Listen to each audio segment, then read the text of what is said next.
ایک حق بات پہنچ سکے, ڈسکس ہو سکے کہ بھائی اگر آپ کے پاس برتر حق ہے تو ہم مان لیں, ہمارے پاس برتر حق ہے تو آپ مان لیں, اگر کہ آپ واقعی سنسیئرٹی کے ساتھ ہیں تو اس بات کو سمجھ سکیں. اچھا عدنان بھائی, ایک اور بات میں اس میں ایڈ کرنا چاہتا ہوں عظیم بھائی, یہاں پر اصل مسئلہ یہ ہے کہ انگریزی زبان میں صرف یہاں پہ مجادلے ہوتے ہیں, جی جو مذاکرے ہوتے ہیں وہ انگریزی زبان میں ہوتے ہیں. اگر اردو زبان میں بھی یہاں کچھ شروع ہو جائے تو بڑا اچھا ہوگا, ہماری جو انڈیا پاکستان کی جو عوام ہے ان کو بھی فائدہ ہوگا. تو بہت سارے لوگ اس چیز کا جو ہے نا اس چیز کی ریکویسٹ کرتے ہیں کہ بھئی آپ اردو میں کیوں نہیں کچھ کرتے یا پنجابی میں کیوں نہیں کچھ کرتے. تو اس وجہ سے لاسٹ ویک یا اس سے پہلے ہفتے ہم نے جو یہاں پر پنجابی کا بھی ایک پروگرام کیا. ہاں جی پنجابی کا بھی پروگرام کیا اور اس کے بعد اردو میں بھی کچھ کیا. تو انشاءاللہ آہستہ آہستہ ہم کوشش کریں کہ پاکستان کی عوام بھی اس سے محظوظ ہو. اور میں آپ کو یہ بتا دوں کہ یہ ایک گلوبل فینومینان ہے. اسپیکرز کارنر کی جو ویڈیوز ہیں اگر آپ دیکھیں گے ان میں کچھ کی جو ویوز ہیں وہ 10 لاکھ 20-30 لاکھ جی ایسا ہی ہے. پوری دنیا میں برازیل میں بیٹھے ہوئے لوگ دیکھتے ہیں.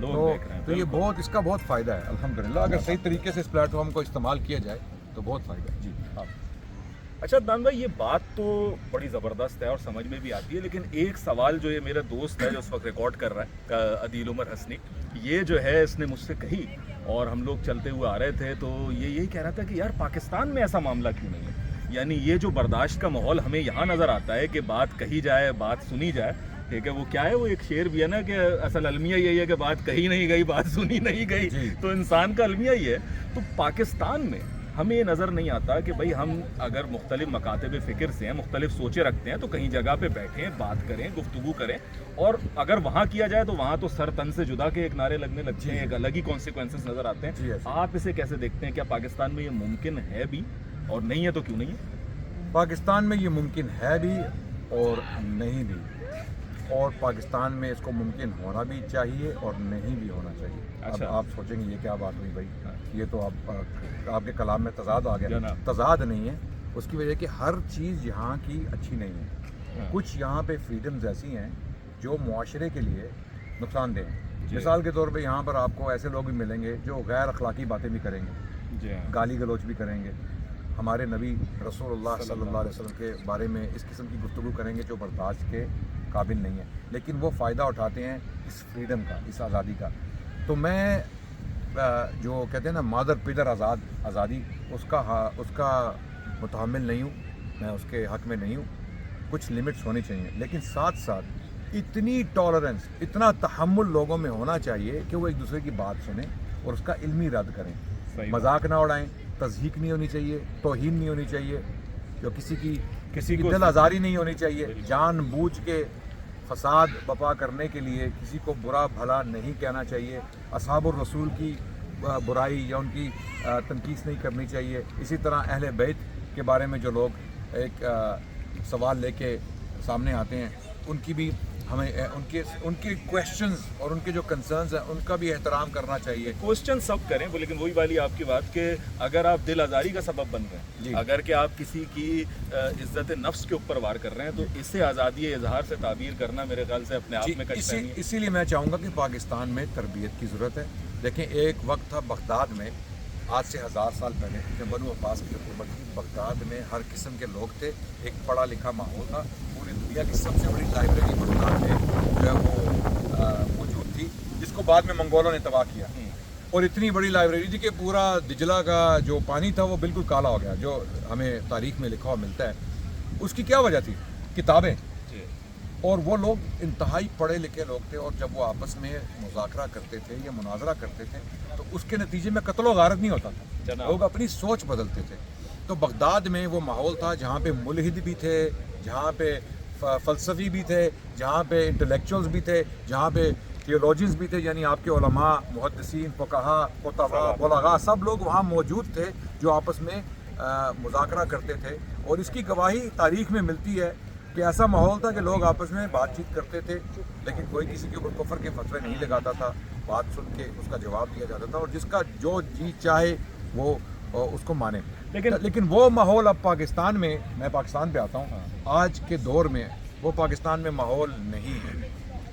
آج کے 30 سال بعد, آج سے 30 سال بعد یا 50 سال بعد ممکن ہے اگر آج ہم کام شروع کریں کہ ایک ایسی جنریشن پیدا کریں جو انٹلیکچولی اتنی تحمل مزاج ہے کہ جو یہ ڈسکشنز کر سکیں. آج کے حالات میں یہ ڈسکشنز کرنا جو ہے وہ بلا کو کہتے ہیں نا آپ بیل مجھے مار کے مترادف ہے, کیونکہ پھر قتل و غارت ہوگا جو ہو رہا ہے, فرقہ واریت ہے, لوگوں میں تحمل نہیں ہے, اور کچھ لوگ جان بوجھ کے توہین کرتے ہیں لوگوں کی مقدسات کی. ایک دوسرے کے بارے میں جو کنسرن ہے, جو لیول آف ٹرسٹ ہے اور جو رسپیکٹ ہے وہ بہت کم ہے. اور اس کی کئی وجوہات ہیں. ہم علماء کی طرف بھی انگلی اٹھا سکتے ہیں, اپنا جو نظام ہے, تعلیمی نظام ہے, اس کی طرف بھی انگلی اٹھا سکتے ہیں. الزام دینے کو ہم دینا چاہیں تو بہت سارے لوگ, لیکن اصل کام یہ حکومت کا ہے. حکومت وقت ہے جس کو چاہیے کہ وہ آزادی بھی مہیا کرے, میسر کرے, اور اس کے ساتھ ساتھ کچھ لائنز جو پیرامیٹرز ہیں, جو حدود ہیں, وہ بھی بنائے تاکہ وہ حدود. لیکن عدنان بھائی آپ باتیں تو بہت اچھی لگ رہی ہیں آپ کی کہنے کے, لیکن الزام تو آپ پر بھی یہی ہے. جی ٹھیک ہے, یعنی بعض اوقات مجھے بھی شکایت ہو جاتی ہے, میں کیوں آپ سے جھوٹ بولوں, اور بہت سے لوگوں کو شکایت ہوتی ہے کہ آپ کسی کو بخشتے ہی نہیں. ٹھیک ہے, ابھی آپ کبھی انجینئر علی مرزا کی جو ہے نا وہ ترلے نہیں یعنی اس کے پیچھے لگے ہیں کہ بھائی یہ جو ہے نا یوں کر رہا ہے, تو کبھی جو ہے نا وہ یاسر قاضی کی شامت آئی ہوئی ہے, اور کبھی جو ہے نا یہ صرف فرقوں تک نہیں ہے, شخصیات کا بھی جو ہے نا آپ نے ایک پوسٹ مارٹم کر رکھا ہے. ذرا تھوڑا مجھے آپ یہ بتائیں, کچھ اچھی باتیں بھی بتائیں, یعنی کیوں ہر دفعہ ہر انسان تو زیرو نہیں ہے نا. کیا یعنی مثال کے طور پہ میں آپ سے کہتا ہوں علی مرزا کے بارے میں بات کریں, انجینئر علی مرزا میں کیا شکایت ہے آپ کو؟ ٹھیک ہے, کیا کہاں وہ غلط جا رہے ہیں, اور کون سی ایسی بات ہے جس میں آپ کہتے ہیں کہ ہاں یار یہ ایک ایسی چیز ہے کہ اس پر تعریف بنتی ہے, کیا ہے؟ اس کا جواب میں یہی دوں گا کہ کہتا ہوں وہی بات, سمجھتا ہوں جسے حق, میں زہر حلاہل کو کہہ نہ سکا. تو میں مجبور ہوں کچھ سٹیٹمنٹس دینے مجھ پہ یہ ایک ذمہ داری ہے ایک پبلک فگر کی حیثیت سے کہ میں ایسی سٹیٹمنٹس ایشو کروں جن میں حق اور باطل ظاہر ہو جائے یا اس کی نشاندہی ہو جائے. اب انجینئر صاحب کے ساتھ میری کوئی ذاتی اناط تو ہے نہیں, نہ انہوں نے میری کوئی زمین ماری ہے, نہ کوئی پیسے لوٹے ہیں مجھ سے, یا کبھی انہوں نے مجھ پہ پرسنل اٹیکس کیے ہیں. کچھ ہوئے ہیں, وعلیکم السلام ورحمۃ اللہ وبرکاتہ, لیکن میرا جو انجینئر صاحب کے ساتھ اختلاف ہے وہ ان کے رویے پہ ہے اور ان کی گفتگو پہ ہے, جس کو میں علمی بالکل ہی نہیں سمجھتا. میں ان کا جو دعویٰ ہے کہ میں علمی کتابی ہوں, بالکل نہیں ہے وہ علمی کتابی. اچھا, میں اس بات کو ثابت کر سکتا ہوں اگر وہ مجھے ایک موقع دیں ان کے سامنے بیٹھنے کا.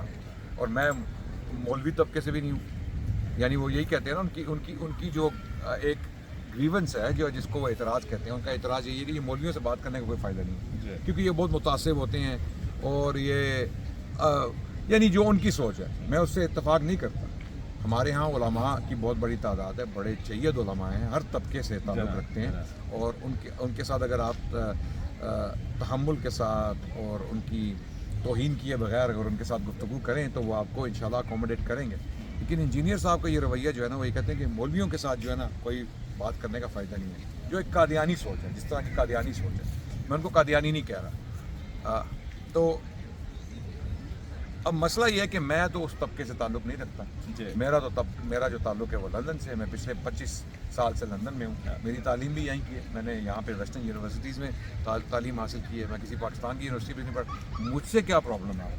میرے ساتھ بیٹھے, میں ثابت کر دوں گا کہ انجینئر صاحب نہ علمی ہے نہ کتابی ہیں, میں ثابت کر دوں گا. لیکن یہ تو وہی بحث والی کیفیت ہو گئی نا. ہاں, اس میں میں نہیں چاہتا کہ عدنان بھائی جو ہے نا وہ علی مرزا کو چت کر دیں اور علی مرزا جو ہے وہ عدنان بھائی کے اوپر وار کریں, لیکن آپ دونوں حضرات دین کی بات کر رہے ہیں, دین کی بات پہنچا رہے ہیں, تو ایسا کیوں نہیں ہو سکتا کہ ہم بیٹھیں اور اپنی بات رکھیں, وہ اپنی بات رکھیں, ان سے پوچھیں کہ بھائی یہ کیوں کر رہے ہیں, ٹھیک ہے, کیسے کر رہے ہیں. یہی مقصد ہے, اصل مقصد یہی ہے کہ مرزا انجینئر صاحب کو ہم نے کوئی قتل نہیں کروانا یا مروانا نہیں ہے ان کو, یا انہیں جہنم نہیں بھیجنا. اللہ تعالیٰ ان کو ہدایت عطا فرمائے, اللہ انہیں بھی جنت میں داخل کریں, اللہ تعالیٰ ان کے گناہ اور ان کی خطائیں معاف کریں, اور ہماری بھی کریں. ہم بھی خطا کے پتلے ہیں, ہم بھی کوئی پرفیکٹ نہیں ہے. لیکن اصل مقصد انجینئر صاحب کے ساتھ بیٹھنے کا یہ ہے کہ جو عوام ان کے دعووں کی وجہ سے گمراہ ہو رہی ہے, مثال کے طور پہ اصحاب الرسول کی شان میں گستاخیاں, چھوٹے کلمات, ان کی تصحیح کرنا, تحقیر کرنا, حضرت معاویہ رضی اللہ عنہ کو ماموں کہہ کے پکارنا, اور اس طریقے سے ماموں کہنا یعنی عزت کے ساتھ نہیں ہیں, وہ ہمارے ماموں ہی ہیں, وہ خال المؤمنین ہیں. یعنی قرآن میں اللہ سبحانہ و تعالیٰ نے امہات المؤمنین کو ہماری مائیں کہا ہے. یہ سورہ احزاب کی آیت اعوذ باللہ من الشیطان الرجیم, النبی اولیٰ بالمؤمنین من انفسہم وازواجہ امہاتہم. یعنی اگر نبی کی ازواج جو ہے ہماری مائیں ہوئیں تو ان کے بھائی ہمارے ماموں ہوئے، اس لحاظ سے ہمارے ماموں ہوئے، تو ان کو خال المؤمنین کہا ہے. بڑے بڑے علماء نے، جید علماء نے، ہمارے کلاس تابعین نے، تابعین سے پوچھا گیا ان کے بارے میں، ایک تابعی ہے، ان سے پوچھا گیا کہ حضرت معاویہ کے بارے میں آپ کا کیا خیال ہے، تو انہوں نے کہا ہوا خال المؤمنین. وہ مؤمنین کے جو مومن ایمان والے ہیں ان کے ماموں ہیں. ماموں اس لیے کہ قرآن نے ان کو ماموں کہا ہے، قرآن نے ان کو ماموں. تو یہاں پر کیا ہے، انجینئر صاحب کی جو کھیپ ہے، یا انجینئر صاحب جو خود ہیں، وہ بڑے جو ہے نا تحقیرانہ لہجے میں وہ حضرت معاویہ کے بارے میں یہ لفظ استعمال کرتے ہیں کہ یہ ماموں پارٹی ہے. یعنی ہم جیسے لوگوں کو وہ کہتے ہیں یہ ماموں پارٹی ہے، اور وہ ماموں ہیں. تو پاکستان کے معاشرے میں، پاکستان کے کلچر میں یہ زبان جو ہے اس کو بازاری زبان کہا جاتا ہے. تو مقصد یہ ہے کہ انجینئر صاحب کے ساتھ بیٹھ کے ان کو احساس دلایا جائے. انجینئر صاحب پہلے تو علم حاصل کریں، کیونکہ آپ نے کتابیں عربی میں نہیں پڑھی، ہمیں پتہ ہے نہیں پڑھی، آپ کو عربی نہیں آتی، آپ کو عربی زبان نہیں آتی.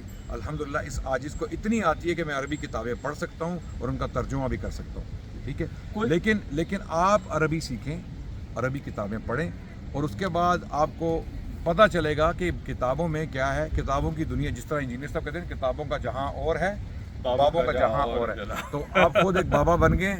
ہم یہی چاہتے ہیں کہ لوگوں کو پتہ چل جائے کہ انجینئر صاحب خود ایک بابا بن گئے. کتابوں کا جہاں اور ہے اور اس بابے کا کیا کہہ رہے جہاں. ہیں انجینئر صاحب، یہ آپ ہی کو بابا بنا رہے ہیں، ادھر دیکھ لیں. وہ بن گئے ہیں. ان کا پورا ایک ان کا بلکہ کوئی ایک فرقہ تو اچھائی ہوگی یار. ایک بہت زمانہ اچھا، ان کو بہت سن اچھا رہا ہے، کچھ اچھا بھی بتائیں بہت ہمارے اچھا علی ہے. مرزا بھائی کے مثال لیے. کے طور پہ انہوں نے توحید کا جو پرچار کیا ہے، جو شرک کے خلاف انہوں نے آواز اٹھائی ہے، بدعت کے خلاف جو آواز اٹھائی ہے، جو انہوں نے چیلنج کیا خرافات کو، ہمارے معاشرے میں بہت ساری خرافات کو چیلنج کیا ہے. بہت اچھی باتیں بھی انجینئر صاحب نے کی ہیں، اس میں کوئی شک نہیں ہے. ہم انصاف پسند لوگ ہیں، لیکن اس اچھائی میں مثال کے طور پہ اگر ایک دودھ کا پیالہ ہے عظیم بھائی، اور اس میں اگر ایک پیشاب کا قطرہ ڈال دیا جائے یا 5-7 قطرے ڈال دیے جائیں، وہ پورا کا پورا پیالہ جو ہے وہ ضائع ہو جاتا ہے. تو انجینئر صاحب جیسے ہی دودھ کا پیالہ دیتے ہیں، اس میں پیشاب کے قطرے بھی 2-4 ڈال دیتے ہیں. جس طرح کے تحقیر صحابہ، تنقیص صحابہ، یا اور قسم اور جو لوگوں کی مقدسات کی توہین کرنا اور ان کی دل آزاری کرنا، اور علماء کے بارے میں ایسے کلمات استعمال کرنا جس طرح کہ کوئی نعوذ باللہ وہ کوئی منافقین کا ٹولہ ہے، جان بوجھ کے پوری امت کو گمراہ کر دیا ہے. تو یہ بڑی غلط سوچ ہے. صحیح ہے. اسی لیے ہم انجینئر صاحب کے ساتھ کوئی دشمنی نہیں ہے، ان کے ساتھ ہمیں ہمدردی ہے. انجینئر صاحب کے ساتھ ہمدردی ہے، اور ان کے فالوورز کے بارے میں بھی، ان کے بارے میں بھی ہمارا جو یہ رویہ ہے وہ ایک خیر خواہی کا رویہ ہے. یعنی میرے خیال سے جو علی مرزا صاحب کے جو مداحین ہیں، ٹھیک ہے، میں بھی ان کی بہت ساری چیزوں کی تعریف کرتا ہوں. ان کو سمجھتا ہوں کہ اللہ نے انہیں بڑی غیر معمولی ذہانت سے نوازا ہے، لیکن اختلافات بھی اپنی جگہ کے اوپر ہیں. مجھے ایسا لگتا ہے کہ بعض اوقات، بلکہ اکثر اوقات، ان کی باتوں سے کچھ ایسا تاثر چلا جاتا ہے کہ جس سے کسی علمی شخصیت کے تمام علمی کام کو سننے والا زیرو سے ملٹیپلائی کر دیتا ہے، ضرب کر دیتا ہے، جو کہ بڑی وہ ہے. لیکن اس کے علاوہ علی مرزا صاحب کے اندر بڑی سی کوالٹیز بھی ہیں. لیکن آپ کے جو مداحین ہیں، ٹھیک ہے، بجائے اس کے کہ اس پر غصہ ہوں، ٹھیک ہے، کہ عدنان بھائی نے یہ بات کہہ دیا، علی مرزا کے خلاف بات کہہ دی ہے، یا عظیم کے اس پہ ہو گیا، تو آپ جو یہ نہیں ہے. وہ بھی یہی بتا رہے ہیں. علی مرزا صاحب کیا بتا رہے ہیں؟ بابیں نہیں ہیں، ٹھیک ہے، اصل میں کتابیں ہیں، ٹھیک ہے، یعنی دلیل ہے. تو دلیل دیکھیں، ٹھیک ہے، کون سی بات ہے اس کے اوپر چلے. دیکھیں، جس طرح وہ کہتے ہیں کہ میری کوئی بات غلط ہو اس کو مت مانو، وہ خود کہتے ہیں، انجینئر صاحب خود کہتے ہیں میری کوئی بات غلط ہو تو مت مانو. اس کی بہت ساری باتیں غلط ہیں جن کی نشاندہی ہم کر چکے ہیں. مثال کے طور پہ جب وہ حضرت معاویہ کے بارے میں 28-12 صحیح البخاری کی جو حدیث ہے 28-12، جس میں حضرت عمار کے قتل کا ذکر ہے، اور الفیۃ الباغیہ حضرت معاویہ کی جماعت کو قرار دیتے ہیں اس حدیث کی وجہ سے. ہم انہیں کہتے ہیں آپ 28-12 کو ضرور پڑھیں، اس کو ضرور سمجھیں، لیکن علماء سے سمجھیں، جو بڑے بڑے مورخین ہیں ان سے سمجھیں. اور اس کے علاوہ اس حدیث کو آپ 27-4 جو 27,2704 حدیث نمبر 2704 ہے صحیح البخاری کی، اس کی روشنی میں بھی دیکھیں، جہاں پہ رسول اللہ نے یہ ذکر کیا صلی اللہ علیہ وسلم حضرت حسن کے بارے میں، ان ابنی ھذا سید لعل اللہ ان یصلح بہ بین فئتین عظیمتین من المسلمین، کہ یہ میرا بچہ سید ہے، یعنی یہ سردار ہے. کیوں؟ کیونکہ اس کے ذریعے اللہ سبحانہ و تعالیٰ میری امت کے 2 عظیم گروہ جو مسلمانوں کے گروہ ہیں ان میں صلح کروائے گا. تو یہاں پر اللہ کے نبی مذمت کر رہے ہیں یا یہ مدح ہے، تعریف ہے نا. حضرت حسن کی تعریف ہے کہ ایک نیک عمل کیا جائے گا. اس نیک عمل کے نتیجے میں حضرت معاویہ کو خلافت ملی. یہاں پر اللہ کے نبی حضرت معاویہ رضی اللہ عنہ کی خلافت کو جو ہے وہ انڈورس کر رہے ہیں. وہ یہ فرما رہے ہیں کہ یہ صلح جو ہوگی یہ ایک امت کے اتحاد کا ذریعہ بنے گی, سبب بنے گی, اور اس کے نتیجے میں جو بھی کام ہوگا وہ اچھا کام ہوگا. اب اس کا نتیجہ کیا تھا؟ اس کا نتیجہ حضرت معاویہ کی خلافت تھی. 20 سال حضرت معاویہ نے حکومت کی اس کے بعد, اور اسلام کے خطے جو ہیں وہ پاکستان سے لے کر قبرص تک پھیل گئے. یعنی حضرت معاویہ جو فتوحات کا وقت تھا وہ رک گیا حضرت عثمان کے آخری 6 سال میں, اور حضرت علی کے جو 4 سال تھے خلافت کے, یہ 10 سال فتوحات اسلام رک گئیں فتنے کی وجہ سے, باہمی اختلاف جو تھا مسلمانوں کا اس کی وجہ سے. حضرت معاویہ کی جیسے ہی حکومت آئی اور جب مسلمان متحد ہوئے, وہ 10,000 صحابی جو غیر جانبدار ہو گئے تھے انہوں نے سب نے حضرت معاویہ کی بیعت کر لی, کیونکہ حسن نے بیعت کر لی. جب حضرت حسن رضی اللہ عنہ ان جیسی شخصیت نے حضرت معاویہ کو اپنا امیر مان لیا, امیر المومنین مان لیا, خلیفۃ اللہ مان لیا, تو پھر ہمیں کون ہی حق دیتا ہے کہ ہم 28-12 کی رٹ لگا کے بار بار حضرت معاویہ کی شان. مجھے تو یہی نہیں سمجھ آتا کہ ان تاریخی جو واقعات ہیں, جو معاملات ہیں, اس میں اتنا زیادہ انسان الجھ جاتا ہے بعض اوقات کہ وہ اپنے جو عمل پر توجہ کرنے والی بات ہے کہ ایک بہتر مسلمان, وہ بھول جاتے ہیں. بہرحال ہم وقت کی وجہ سے, لیکن یہ نہیں ہو سکتا کہ آپ علی مرزا صاحب کی بات کریں, انجینئر صاحب کی, اور ان کے ساتھ جو ایک جوڑی دار ہیں ہمارے مفتی طارق مسعود صاحب, ان کی بات نہ ہو. وہ کہہ رہے ہیں اچھا تو مفتی صاحب کا ذکر نہ ہو, ٹھیک ہے, مفتی طارق مسعود صاحب کا اور انجینئر علی مرزا صاحب کا ذکر ہو جائے تو ایسا لگتا ہے کہ آدھی بات ہو گئی آدھی رہ گئی ہے. تو یہ فارچونیٹلی انفارچونیٹلی ایک جو ہے نا جو بنا ہے. تو طارق مسعود صاحب کو آپ کیسے دیکھتے ہیں؟ دیکھیں طارق مسعود صاحب, اللہ تعالیٰ ان کو بھی جزائے خیر عطا فرمائے, بڑا اچھا کام کر رہے ہیں, اور وہ جس کو ہم کہتے ہیں نا آرتھوڈاکسی, اس کو ریپرزینٹ کر رہے ہیں. وہ اسلام کے جو مسلم عقائد ہیں اور جو ہمارے اقدار ہیں, یعنی روایتی فکر روایتی فکر جو اہل سنت والجماعت کی ہے اس کی نمائندگی کر رہے ہیں. وہ بھی پرفیکٹ نہیں ہے, اس میں کوئی شک نہیں ہے کہ ان سے بھی خطائیں ہوئی ہیں, بے شک بڑی عجیب خطائیں ہوئی ہیں ان سے. مثال کے طور پہ جو قرآن کے معاملے میں ان سے ایک غلطی ہوئی جس کا انہوں نے ازالہ بھی کیا, اور انہوں نے آ کے پبلک میں معافی بھی مانگی, اور ان کو اللہ نے عزت بخشی اس کی وجہ سے. تو ان میں ایک بہت بڑی خوبی یہ ہے کہ اگر ان سے کوئی خطا ہو جائے تو وہ اس کو قبول کرتے ہیں اور اس کی معافی مانگتے ہیں. جس طرح انہوں نے معافی مانگی, ایک انسان ہے, خطا کا پتلا ہے, تو انہوں نے معافی مانگی اور ان کو اللہ نے پذیرائی عطا کی, اور امت کے دلوں میں ان کی محبت پیدا ہوئی. لیکن دوسری طرف دیکھا جائے تو یہ معافی والا چکر نہیں ہے, غلطی کو ماننا ہی نہیں ہے. فاش غلطی بھی ہو جائے, انجینئر صاحب کی بات کر رہا ہوں, کوئی بھی غلطی کر دیں, یہ نہیں ماننا کہ مجھ سے غلطی ہوئی ہے, اور بہت ساری فاش غلطیاں ہوئی ہیں. تو مفتی صاحب کا جہاں تک تعلق ہے وہ ایک سوچ کو لے کے چل رہے ہیں, ایک فکر کو لے کے چل رہے ہیں, اور ان کی فالوئنگ اسی لیے زیادہ ہے کیونکہ لوگ اس نیریٹو کو زیادہ پسند کرتے ہیں جو پازیٹیو نیریٹو ہے. ایک اور چیز بھی تو پسند کرتے ہیں جو 4 شادیاں ہیں. جی نہیں, وہ ہماری خواتین وہ پسند نہیں کرتی. مفتی صاحب, میری ملاقات ان سے ہوئی تھی افریقہ میں. اچھا. ہاں جی, اور بڑے اچھے آدمی ہیں اور کھلے آدمی ہیں, آپ ان سے کبھی بھی ملاقات کرنا چاہیے مل سکتے ہیں. بنسبت انجینئر صاحب کے آپ کو باقاعدہ ڈونلڈ ٹرمپ سے جو ہے وہ اپوائنٹمنٹ لینے کی تب بھی نہیں ملے گی, تب بھی دروازہ نہیں کھلے گا. مفتی صاحب کا دروازہ کھلا ہے. جہاں میں ان کو افریقہ میں ملا ہوں, میں نے ان سے سوال جواب کیے تو وہ یہی بات کر رہے تھے. وہ پہلا سوال یہی پوچھتے ہیں آپ کی بیویاں کتنی ہیں, کتنی شادیاں کی آپ نے. کہا مفتی صاحب یہ آپ کا جو معیار ہے نا کسی کی مردانگی کو پرکھنے کا, یہ معیار جو ہے یہ ہمیں صحیح نہیں لگتا. یار آج کے دور میں کون 2 بیویاں 3 بیویاں رکھ سکتا ہے, بلکہ اس ملک میں لندن میں مثال کے طور پہ, پاکستان میں شاید ممکن ہو, لیکن پاکستانی معاشرہ ابھی اتنا اس قابل نہیں ہوا, اتنا اسلامی نہیں ہوا کہ ان کو یہ بات سمجھ میں آ جائے. ہم پہ ہندوانہ جو رسم و رواج ہیں ان کے بہت اثرات ہیں, اور دوسری شادی کو گالی سمجھا جاتا ہے. تو مفتی صاحب سے میں یہی کہوں گا, مفتی صاحب آپ کو یہ نہ ہو ہمارے ملک کی خواتین مل کے آپس میں کوئی کنسپریسی کر کے آپ کو مروائی نہ دے. اتنی مشکلات ہو جائیں گی کہ لوگ جو ہے نا وہ چھتوں سے کود رہے ہوں گے, میں بتا رہا ہوں. یعنی ایک نہیں سنبھل رہی ہیں آپ, 2 3 4. تو یہ بھائی ہے آپ جتنا ماشاءاللہ مفتی صاحب آپ کو جو دیا ہوا ہے اللہ تعالیٰ نے کہ سنبھال کے رکھے اور سب چیز لے کے چلے. وہ دیکھیں مفتی صاحب جو بات کر رہے ہیں وہ بالکل صحیح کر رہے ہیں. پاکستان میں کروڑوں خواتین ہیں جن کے نکاح نہیں ہوئے. وہ اس میں کچھ ان کے اپنے بھی قصور ہیں, کچھ ان کی فیملی کے قصور ہیں, اور کچھ ہمارے معاشرے کے بھی قصور ہیں. وہ ایک شعر ہے نا پنجابی کا, کچھ انج بھی راواں اوکھیاں سن, کچھ گل وچ غم دا توک بھی سی, کچھ شہر دے لوگ بھی ظالم سن, کچھ سانو مرن دا بھی شوق سی, کچھ سانو مرن دا شوق بھی سی. ہاں, تو یہ شعر بالکل پاکستان کے معاشرے پہ فٹ ہوتا ہے کہ ہم خود بھی ظالم ہیں اور کچھ ہم پہ بھی ظلم ہوئے ہیں.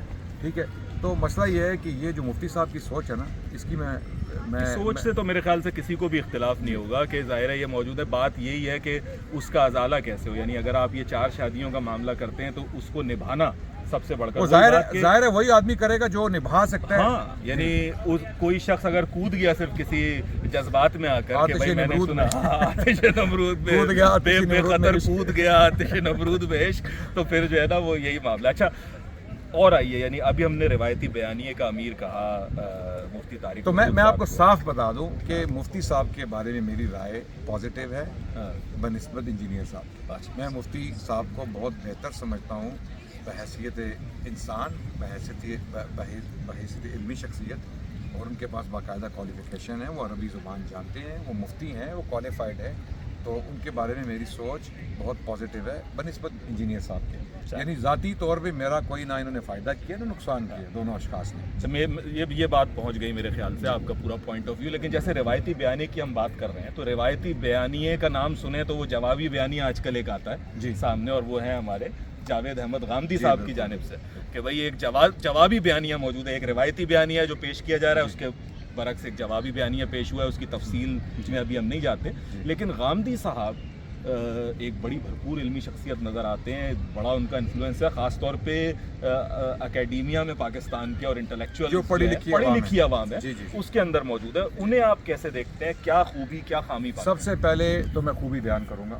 سب سے پہلے غامدی صاحب کی خوبی یہ ہے کہ وہ بہت تحمل مزاج انسان ہیں, بہت اچھے رویے کے حامل ہیں, اور اچھا اخلاق ہے ان کا بولنا, ان کا انداز بیان بہت خوبصورت ہے, اور ان کے الفاظ کا جو چناؤ ہے وہ بہت بہترین ہے, اور علمی شخصیت ہے. اس میں کوئی شک نہیں کہ غامدی صاحب نے جو کتابیں لکھی ہیں ان میں سے کچھ کو میں نے پڑھا بھی ہے, میرے مطالعے سے گزری ہے. المیزان مثال کے طور پہ جی میں نے اس کا مطالعہ بھی کیا ہے. جی بالکل.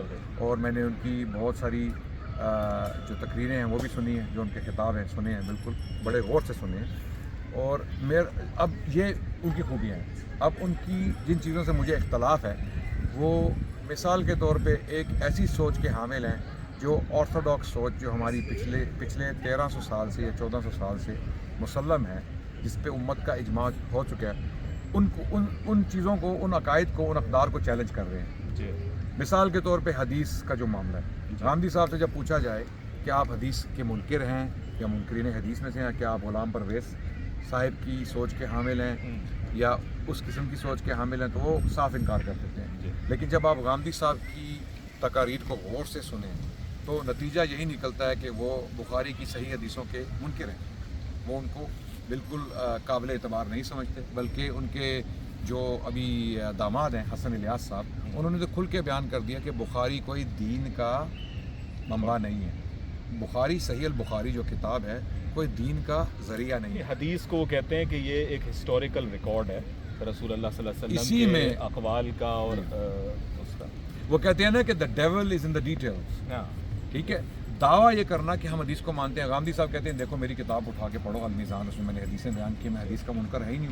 اسی طرح غلام پرویز صاحب, ان کو کچھ